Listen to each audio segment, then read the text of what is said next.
Bonjour à tous et à toutes, bienvenue à l'Arche de la gloire de l'Éternel. Nous sommes ici à Louisville, au Kentucky. Je m'appelle Max, membre de l'Église Arche de la gloire de l'Éternel, et j'ai le réel plaisir de vous inviter sur notre plateau, notre cher pasteur, Pasteur Enoch Mobambola. Bonjour cher Max. Comment vous allez, pasteur? Je vais très bien. Nous sommes contents de vous avoir. Merci d'avoir rejoint notre invitation. Le plaisir est partagé. Merci.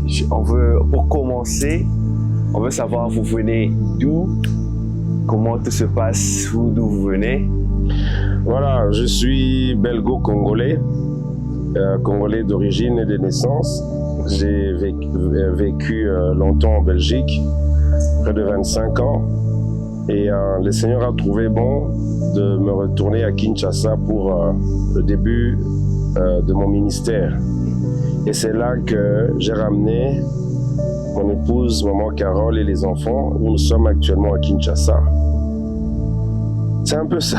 Ah, content de l'entendre, pasteur. Nous venons à peine de passer notre 3e conférence. Pouvez-vous nous dire le thème? C'était quoi le thème de cette 3e conférence et comment avez-vous pu arriver à ce thème? Voilà, donc je partirai d'abord du début. J'étais à Kinshasa après avoir effectué quelques missions au niveau de certaines régions du Bas-Congo, et c'est là où le Seigneur me parlera d'aller à Louisville. Et c'est comme ça que nous avions commencé depuis 3 ans à effectuer des conférences. Donc le premier thème était celui de renverser les hôtels de famille, parce que le Seigneur s'est constitué un groupe de jeunes avec lesquels il aimerait construire son œuvre. Et puis nous sommes passés par délier-le et laisser-le partir avec l'histoire de Lazare. Et nous arrivons, on vient de terminer notre 3e thème, qui est celui de sauver pour servir. Voilà, donc le thème était celui de quand l'Éternel nous sauve, le seul objectif que nous avons, c'est de le servir comme il a fait avec les enfants d'Israël. Il les sort de l'Égypte pour qu'ils aillent le servir. Et nous avions travaillé pendant 2 jours sur ce thème. Nous avions développé beaucoup de sujets dans ce sens. Donc, pasteur, vous avez parlé que vous avez fait cette conférence des jeunes et vous parlez de sauver pour servir. Oui. Et alors, de ces personnes qui parlent, qui disent que je veux servir, mais je suis dans ma 50aine. Je veux servir, mais je suis dans la 60aine. Que pourrez-vous dire à ces personnes? Est-ce qu'il y a un âge pour servir ou il y a un âge où c'est déjà trop tard pour servir? Voilà, il n'y a pas un âge pour servir, mais seulement il est plus important lorsqu'on en prend conscience plus tôt. Et lorsque plus tôt on prend conscience de servir Dieu, évidemment, on est préparé jusqu'à un certain moment, parce que le Seigneur nous confie des responsabilités, non pas par rapport à notre âge physique, mais c'est par rapport à la croissance de l'esprit. Nous avions vu Jésus à l'âge de 12 ans, il commençait déjà à prêcher dans les synagogues. Donc tout est une question de préparation et du développement de l'esprit. Donc on peut servir Dieu étant très jeune, tout comme aussi si on prend conscience de son appel tardivement, mais il n'est jamais trop tard. Mais sauf que on n'y mettra pas beaucoup d'engagement et de force à cause de l'âge qui se fatigue. Non, pasteur, vous avez un mot que vous avez parlé, vous avez dit ça prend un moment de préparation. Que consistent ces préparations? Parce que je me dis que dans des églises, ça signifie que je joins une église, j'y vais directement, on me met directement au service. La préparation, c'est montrer comment servir seulement. Il faut faire certaines choses comme ça, c'est comme ça qu'on prend soin des enfants. Ou c'est quel genre? Pouvez-vous nous expliquer ce que vous aimeriez dire par préparation? Voilà, un peu comme hier, j'étais en train d'expliquer dans la conférence. Vous voyez, il y a des gens qui sont dressés, il y a des gens qui sont instruits, mais il y a très peu qui sont éduqués. Oui. Alors quand quelqu'un est dressé, malgré ses instructions universitaires, la personne peut venir à l'église mais avec beaucoup de destruction intérieure. Et c'est comme ça que la Bible dit, toi qui cherches à enlever la paille qui est dans l'œil de ton frère, ne vois-tu pas la poutre qui est dans tes yeux? Et cela nous montre par là que la poutre qui veut dire la démolition, tandis que paille veut dire construction. Donc on ne peut pas construire l'autre. Jésus dit, tu ne peux pas construire l'autre si toi-même tu es démoli. Alors avant que le Seigneur nous mette dans un niveau de service et surtout dans des responsabilités, il prend d'abord le temps de nous préparer. Alors cette préparation-là, vous allez voir que tous les serviteurs de Dieu dans la Bible ont eu à être préparés. Moïse, par exemple, il est mort à 80, à 120 ans plutôt, excusez-moi. Il a fait 40 ans en Égypte. Il a été préparé pendant 40 ans chez Jéthro. Il est mort à 120 ans. Donc, sur 120 ans, il a été préparé 80 années pour servir Dieu 40 ans. Nous avons vu Jésus aussi. Jésus, pour le service, il est mort à 33 ans. Mais il a commencé la préparation à l'âge de 12 ans. Vous voyez ça? Et lorsque vous regardez, il est mort à 33 ans, il a commencé le ministère à 30 ans. Vous voyez ça? Et lorsque vous faites la différence par rapport à cet état de choses, vous prenez 12 ans plus 18 ans, ça vous fait 30 ans. Donc Jésus a été préparé pendant 18 années pour exercer le ministère pendant 3 ans. Les gens veulent faire 3 ans de préparation et 30 ans de ministère. Et ce qui intéresse Dieu, c'est le temps de préparation pour un ministère efficace. On peut revoir ça aussi d'une certaine manière. Qu'est-ce qui est important lorsque vous allez au restaurant? C'est le plat qu'on vous sert d'une meilleure qualité. Exactement. Donc, il y a des endroits où on vous fait des fast-food. Oui, oui. Il y a des restaurants où on vous chauffe juste dans les micro-ondes, on vous donne la nourriture. Exactement. Mais il y a des restaurants où quand vous y allez, on prend le temps de préparer pour vous servir la nourriture de qualité. Oui, oui. Vous allez manger peut-être pendant 30 minutes, mais la préparation du repas a pris 1 heure. Oui, oui. Alors, ce qui intéresse Dieu, ce n'est pas le résultat, mais c'est le temps qu'il a mis pour pouvoir vous préparer. C'est ça qui est important. Ah, merci pour cette réponse, pasteur. Et j'ai été dans des églises où il y a certaines personnes, bon, je sais qu'il y a des gens qui ne veulent pas la préparation parce que ça traîne. Nous sommes dans des générations, j'entends certaines personnes dire que nous sommes dans des générations où tout le monde veut les choses rapidement. Quelle est une bêtise qu'on peut faire quand on veut que la préparation ne dure pas? Vous avez mentionné que d'autres personnes veulent être préparées pour 3 ans au lieu de 18 ans et faire le ministère pour 3 ans. Faire cette bêtise d'être préparé pour un peu de temps, pouvez-vous nous dire certaines conséquences de ces choses? Voilà, il y a ces personnes qui ont créé des sérieux dégâts dans les églises. Il y a des personnes, par exemple, vous voyez, qui ont été dans des pratiques occultes et ils ont touché à des choses très compliquées. Et puis, à un moment donné, ils arrivent à voir la grâce de Dieu. Alors, lorsque leurs préparations n'ont pas été bien faites, mais ces gens-là viennent dans les églises, ils commencent à faire l'œuvre de Dieu.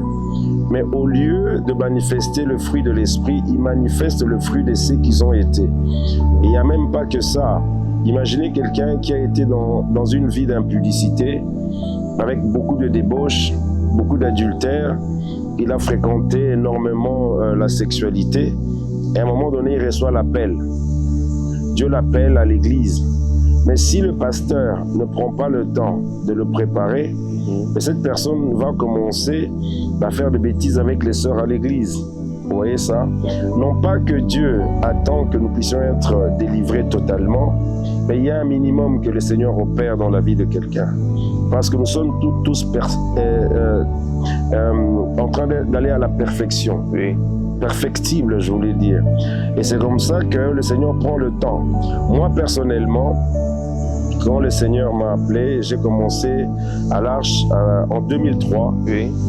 Et lorsqu'on arrive en 2008, le Seigneur me dit que tu seras pasteur. Moi, je pensais que ça allait être le week-end qui suit parce que c'était un lundi. Vous voyez ça? Oui, oui. J'entends comme ça dans le songe, tu vas être pasteur. Moi, je me dis, dimanche prochain, on va m'ordonner. J'ai attendu encore dimanche d'après, il n'y avait rien. Et je commençais à attendre, j'ai dit, mais non, on ne comprend pas mon appel. Moi, Dieu m'a dit que je serais pasteur. Mais de 2008, j'ai été ordonné en 2019. Donc, il m'a fallu 11 années de préparation pour pouvoir avoir la carrure, la mentalité d'exercer le ministère. Parce que qui dit pasteur, le Seigneur doit t'éprouver au niveau du cœur, être capable de supporter l'insupportable, parce que c'est un ministère qui est difficile. Quand le Seigneur t'appelle comme prophète, prophétesse, Dieu doit préparer ta discrétion, donc préparer ta bouche, tu peux pas dire n'importe comment. Il y a des choses que tu diras et des choses que le Seigneur t'interdira de dire. Et si tu ne sais pas être préparé, mettre un frein dans ta bouche, ben tu vas livrer des secrets qui vont même te conduire à la mort. Vous voyez, pour chaque ministère, pour chaque chose qu'on fait, Dieu prend le temps de nous préparer. David, même pour être roi, il a été préparé d'abord dans la maison de Saül pendant un moment. Il devait apprendre les rudiments de la royauté. Dieu ne pouvait pas le sortir directement de la bergerie et le mettre dans la royauté. David, malgré qu'il a été roi, mais l'accès à la royauté a pris du temps. Tous les serviteurs de Dieu ont été préparés. Mais quand les gens ne veulent pas de la préparation, ils y vont directement. À coup sûr, ils vont faire des dégâts. Ça, c'est sûr et certain. Alors, pasteur, il y a on vient de parler de ceux qui ne veulent pas être préparés. Et alors, le cas des personnes qui viennent à l'église, ils aiment Dieu, mais le service, ce n'est pas leur problème. Ils se disent que j'aime mon Dieu, je prie, ça me suffit, je n'ai pas besoin de servir pour partir au ciel. Je rentre chez moi à la maison. Je rentre chez moi à la maison, donc ça ne les intéresse pas. Parce qu'ils ne trouvent aucun bénéfice dans le service de Dieu. Pouvez-vous un peu nous expliquer, que pourrez-vous dire à ces personnes? Comment expliquer, c'est quoi le bénéfice du service? Pourquoi servir? Oui, servir, mais pourquoi? Mais au départ, déjà, quand vous regardez, Jésus a libéré les enfants d'Israël de la captivité pour le servir. Donc, c'est un objectif. Et quand même, vous regardez dans la Bible, une fois qu'il a créé Adam et Ève, il va leur donner 2 missions, de cultiver et de garder. Le mot cultiver veut dire avoda, et avoda veut dire servir Dieu dans le temple. Ça veut dire travailler, ça veut dire obéir. Donc Adam, tel qu'il a été créé, le premier homme, la première mission que Dieu lui a donnée, c'était de le servir. Vous voyez ça? Il va libérer les enfants d'Israël, il va leur demander, il va dire, dis à Pharaon de libérer mon peuple pour me servir. Et Jésus, lorsqu'il va venir, il dit, ceux qui m'appartiennent me servent. Donc le service est un appel qui est lancé à tout le monde. On est tous censés de servir l'Éternel.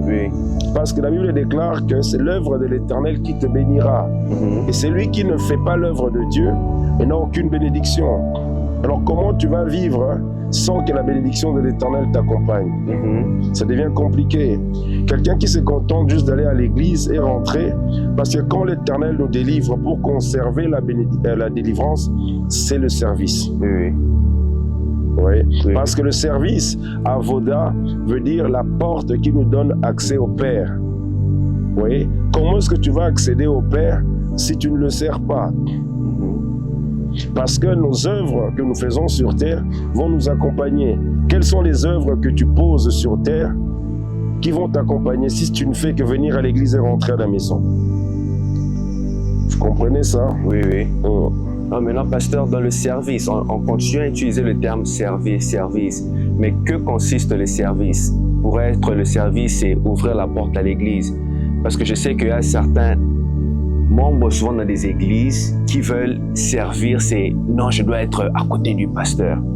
Ou bien servir, c'est genre, je dois avoir une position. Comment ça se passe? Parce que je sais que, par exemple, dans une compagnie, on travaille, on a le président de la compagnie, on a celui qui ouvre la porte, on a celui qui nettoie. Est-ce que plus on sert Dieu, on monte de grade? Comment est-ce que ça se passe dans le service, dans l'église? Voilà. Lorsque l'église commence, par exemple, il y a ce qu'on appelle le service de fonctionnement de l'église. Il y a ce qu'on appelle aussi la direction de l'église. Alors pour que l'église tourne très bien, il faut des personnes pour assurer son fonctionnement. Alors quand l'église commence, on ne peut pas directement discerner qui est qui. On doit d'abord recruter les personnes pour assurer le bon fonctionnement de l'église, c'est-à-dire les cultes. Mais c'est avec le temps qu'on commencera à discerner les compétences, commencera à discerner les talents et les dons de tout un chacun. Alors, vous allez voir, la Bible déclare que le berger doit connaître sa bergerie, ses brebis. Alors, le rôle du pasteur, c'est de prier pour que l'Éternel lui montre qui est qui doit faire quoi. Alors, parmi les erreurs que font les pasteurs, vous allez voir le sacrificateur dans la Bible lorsque Anne elle était mortifiée, en train de pleurer parce qu'elle cherchait un enfant. Regardez le comportement du sacrificateur qui est l'image du pasteur. Il ne comprenait pas Anne. À la limite, il lui disait « Tais-toi, tu déranges Dieu ». C'est ça les erreurs que nous faisons en tant que pasteurs. Anne était en train d'enfanter un don puissant au travers de sa prière. Mais son pasteur n'était pas capable de discerner cela. Le rôle du pasteur, c'est de discerner ce que Dieu a mis dans la vie de tout un chacun et mettre cette personne au bon endroit. C'est un peu lorsque dans des entreprises, on fait des recrutements. Le but, c'est de pouvoir sélectionner la bonne personne et le mettre au bon endroit pour que l'entreprise fonctionne correctement. Mais au départ, dans l'Église, on n'est pas d'abord conscient des compétences, de ce que chacun possède. Donc, c'est avec le temps, on va commencer à découvrir. Et là où les personnes ne sont pas au bon endroit, on les met un peu de côté. Le temps de pouvoir bien structurer les choses et mettre les bonnes personnes au bon endroit. Les erreurs ne manqueront pas, évidemment. On fera certainement des erreurs. Il y a des gens qu'on confiera des responsabilités alors qu'ils ne sont pas du tout capables de le faire. Et c'est là où, si on ne fait pas attention, on peut perdre beaucoup de temps. Vous allez mettre quelqu'un dans les finances, alors que cette personne n'a pas le cœur d'un financier, c'est un dépensier. Il va dépenser l'argent de l'Église. Évidemment, il y a aussi des conséquences par rapport à ça. Vous voyez, quelqu'un qui est impudique, mais il aime chanter, vous n'avez pas le discernement, vous le mettez dans l'Église, mais il va sortir avec les sœurs. Vous voyez ça? Exactement. Et c'est la raison pour laquelle on doit faire très très attention. Moi, j'ai vu des cas, j'ai entendu des cas où une maman, par exemple, récoltait les offrandes à l'église. Et bien, cette maman-là, dans sa maison, sa fille prenait l'argent de l'église, mais allait utiliser ça dans la drogue. La conséquence, c'est quoi? C'est que cette fille, elle est morte avec par accident de voiture, une mort horrible. Vous voyez, donc tout ce qu'on fait dans la maison de Dieu, on ne doit pas oublier que ça détient un caractère sacré. Exactement. Donc nous devons faire attention et le pasteur joue le rôle du père. Il doit faire attention là où chacun est positionné. Et on ne sert pas Dieu avec des sentiments. Là où on estime que quelqu'un n'est pas au bon endroit et qui constitue un danger, vaut mieux l'écarter parce que les conséquences dans la maison de Dieu, on le sert dans la sainteté. La sainteté, c'est le feu. Et le feu, c'est le jugement. Oui. On a bien compris, pasteur. Mais maintenant, avant le service, disons, on ouvre les portes, les membres commencent à venir à l'église. Quelle capacité devrais-je avoir les brebis pour servir? Qu'avons-nous besoin en tant que brebis comme capacité pour servir dans l'église? Voilà, la capacité, c'est ça qu'on appelle l'onction. Alors, dès l'instant où on discerne les personnes qui ont des aptitudes de bien faire le travail, à ce moment-là, une fois que le recrutement est fait, le rôle du pasteur, parmi les rôles du pasteur, c'est de les oindre.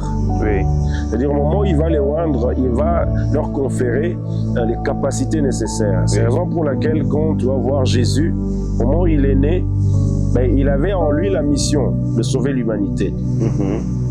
Alors cette mission ne pouvait pas commencer tant qu'il n'avait pas reçu les capacités nécessaires. Exactement. Et cette capacité, c'est ça qu'on appelle l'onction. C'est pour ça que Christ veut dire celui qui est oint. Donc Jésus, c'est lui qui a la mission de sauver l'humanité. Mais pour qu'il sauve l'humanité, il fallait une capacité en plus. C'est ça Christ. C'est-à-dire Jésus, la mission de sauver l'humanité, mais au travers de l'onction. C'est ça Jésus-Christ. Donc toute personne qui est convaincue de servir Dieu dans l'Église, il a besoin d'avoir l'onction du Saint-Esprit pour le service. Et c'est ça qui va rendre les personnes capables, parce qu'on ne sert pas Dieu avec les compétences humaines. Et les compétences humaines vont à un moment donné dans la fatigue. Et lorsque la personne ne sait plus donner le meilleur d'elle-même, c'est ça qui commence à créer la compétition dans l'Église et les jalousies. Exactement. Et tandis que quand on sert avec les compétences du Saint-Esprit de Dieu, là où tu es limité, lui te rend capable, il t'emmène au-delà de tes capacités humaines. Ah, merci pasteur. Mais on tend vers la fin de notre temps, pasteur. Il y a de ces personnes qui nous suivent, qui n'ont pas pu être là avec nous à notre 3e conférence. Si vous pouvez leur dire une partie la plus importante, un petit résumé pour leur dire à propos du service, que pourrez-vous dire à ceux qui nous suivent de loin? tout était important. Tout était important. C'est un peu difficile, comme si on te demandait parmi tous tes enfants lequel tu préfères le plus. Oui. C'est très compliqué. Mais d'une manière générale,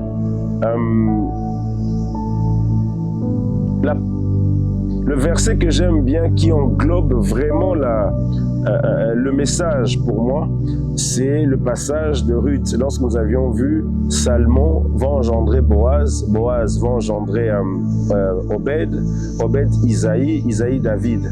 Et quand vous regardez dans cette généalogie, vous allez voir que Obed est au milieu.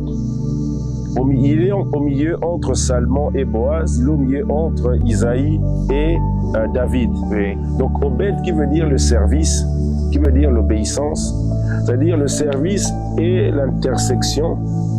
Quand nous regardons en amont, donc nous voyons Salmon. Salmon qui veut dire les vêtements, et les vêtements représentent l'identité. Oui, oui. Donc nous partons de l'identité pour engendrer Ruth, qui signifie l'amitié, l'empathie, c'est-à-dire se mettre à la place d'autrui. Oui. On ne peut pas accéder dans le service si on n'a pas l'identité de ce qu'on est en Christ, si on n'a pas l'empathie vis-à-vis des problèmes des autres, parce qu'à l'Église, on sert Dieu au travers des humains. Et si on n'a pas la force, et c'est là qu'on peut accéder maintenant dans le service. Mais une fois qu'on est dans le service à son tour va engendrer la richesse. Oui. Et la richesse à son tour, tu vas arriver où le Seigneur te donne une clé, comme David. Parce que dans le prénom de David, vous avez le V du milieu qui est la clé, au milieu de 2 D qui sont les 2 portes. Oui. C'est-à-dire, une fois que tu as atteint les richesses spirituelles et physiques, le Seigneur te donne la clé, parce qu'il dit, je suis la clé de David. Ce qu'il ouvre, personne ne peut fermer. Ce qu'il ferme, personne ne peut ouvrir. C'est à ce moment-là que tu peux dire au nom de Jésus, je prends ce qui est dans le ciel, je ramène sur la terre. Je prends ce qui est sur la terre, je présente à l'Éternel. Voilà, que le Seigneur vous bénisse. Merci beaucoup, pasteur. Nous avons été bénis par votre présence. Amen. Merci beaucoup. Soyez bénis. Mesdames et messieurs, merci infiniment de nous avoir joignés ici sur notre plateau avec l'Arche de la gloire de l'Éternel, où nous avions reçu le pasteur Enoch Movamola. Restez connectés avec nous sur notre page pour plus de messages, pour plus d'informations et pour plus d'enseignements du pasteur. Soyez bénis.